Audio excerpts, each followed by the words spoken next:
Thank you very much. Very warm welcome to my alumni here, and a very good morning to all my students and my colleagues. It's a privilege and honor to set the ball rolling on this one very important topic, preventing the next crisis. Of course, a finance professor would have been more a befitting person rather than an accounting professor.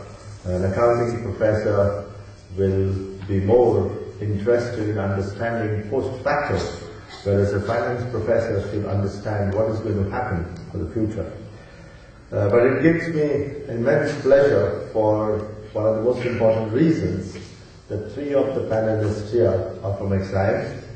That also conveys a message to us that the finance world sooner than later will be driven by none other than XIMB.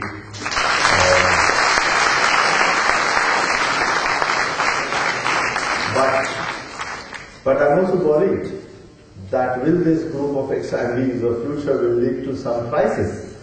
So it's all the more important for us to see that we don't have this type of crisis once again. I don't think for this gathering, for this panelist, I have to define what is crisis, but definitely I'm interested in actually throwing some light, raising some questions for the very well picked and chosen panelists for the day. Because of their sheer experience, I am sure they may answer some of the questions that I'm going to raise and some of the questions that you're going to raise. The nexus, by default, is actually relationship, a link. So by default, a link or a relationship is not bad. But unhealthy nexus is a matter of concern. Unhealthy nexus between the important players of the market leads to crisis. Not necessarily every relationship will lead to the crisis. So therefore, a question that comes to the forefront, why at all an unhealthy nexus develops? Is it because of the inefficiency of the market? Is it because of the inefficiency of the regulator? Or is it because of the very nature in which the players operate there? Or is it something more? Maybe the professors sitting here are also partly responsible for this unhealthy nexus which has evolved over a period of time. When I say professor, the academic community together, severally and individually is responsible for this type of nexus. So otherwise, if you see, the basically finance market's responsibility is to channelize the money wherever there is a productive investment. So the person who needs money and the person who has money are two different classes of people, and the market has to bring that together. If the market has to bring that together, you have to accept the fact that these two extremes will always have a problem of information asymmetry, where the regulator has to play a role. I'm extremely happy that we have somebody from SEBI to talk on that today.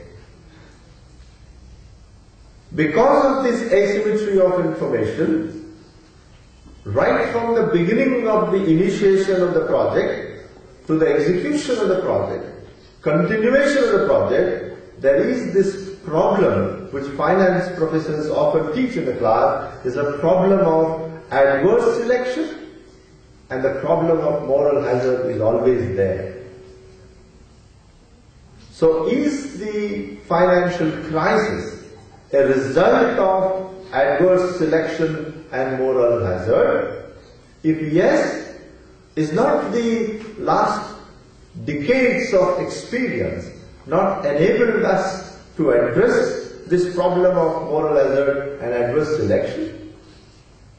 The techniques, the technology, the information has grown, but the nature, the complexity of the business is also grown.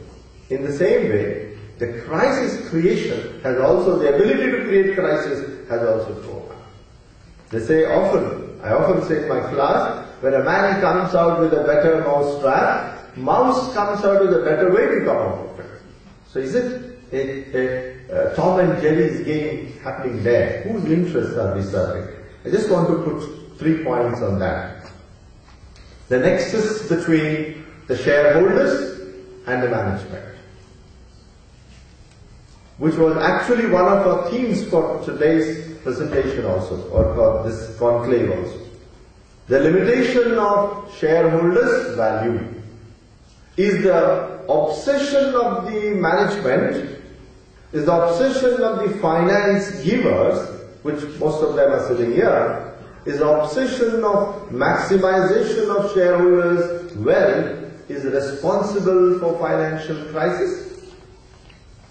If yes, is there an alternative to that? And we as a professors are also responsible for that, because we, right from our FR and FSA class, we keep on hitting onto you the concept of maximization of shareholders' wealth.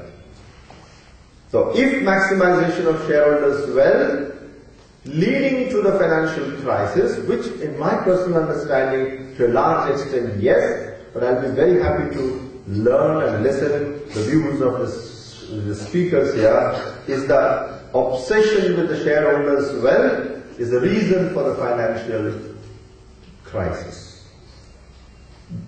A corollary to that, because of that obsession, you convert the manager also driven by that, which is a problem of managerial remuneration.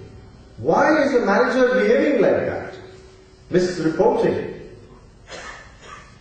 circumventing the law, greasing the palms of the regulator. Why is a manager behaving like that? Maybe the wrong, not right approach of managerial remuneration, which is tilted toward the shareholders' maximization. For example, if I say that the strong balance sheet is one which has a high equity, and most of the companies with a high equity are considered to be fundamentally strong, but if I go to the banker with a bunch of my vendors where it is also equity financed organization, a banker is not willing to finance because of the nexus between the large industry and a banker. Is a banker playing safe? Or is a banker driven by the maximization of shareholders' wealth of the bank itself? Because in both the cases, you know, there is a risk involved. But on one hand, he is ready to take the risk. Fundamental point which our finance professors teach you, that high gain is a high risk. So high interest are obviously coming with a high risk. So no wonder that you are ready to finance high risk companies. So obviously there will be a downfall somewhere. So long time back, of course, a classic case in finance, and in fact it's a classic case of law which has dominated to a large extent finance education, which has percolated to the practice in finance, which is the Ford versus Dodge case. I remember that in this auditorium, I might have mentioned this at least thrice or 4 times about that case. I still feel relevant to bring that to the notice of this gathering too. That's a classic case on 2 fronts. Because in Ford wanted not to give the dividend to the shareholder. Because the shareholder, which is Dodge Brothers, wanted to take money and start a competitive unit for them. Ford says money is required for growth of the company. But the courts say it is the duty of the company to maximize, to give return to the shareholder, force Ford to give the dividend. From that case, the law professors, finance professor, accounting professor take it for granted that it is the responsibility of the company to maximize the shareholders' wealth. But actually, you have to understand, the corporations itself has changed over a period. That was a closely held company, very limited shareholding, but now largely, widely, large number of shareholders. The debt holders have equal role to play today. So therefore, the very concept that the shareholders own the company is being questioned now. So therefore, my humble questions in front of the experienced panelists is the crisis is because of the obsession of the shareholders' wealth. Is the crisis because of the weak regulatory norms? Or is it because the regulations are strong, howsoever strong, there is an excess between the regulator and the regulatee, the companies are so strong that the rules go for a toss. At the same time, it's a challenge to our professors that are we teaching about only the maximum, particularly finance. All our finance books and accounting books are written with this excessive dominance of shareholders maximization. So, is crisis related to that? Is crisis related to the market or is crisis related to the regulator? Having said this, I hand it over to my student colleague and hope we'll have a richer discussion throughout the day, and some of my questions and your questions are expected to be answered by. Thank you very much.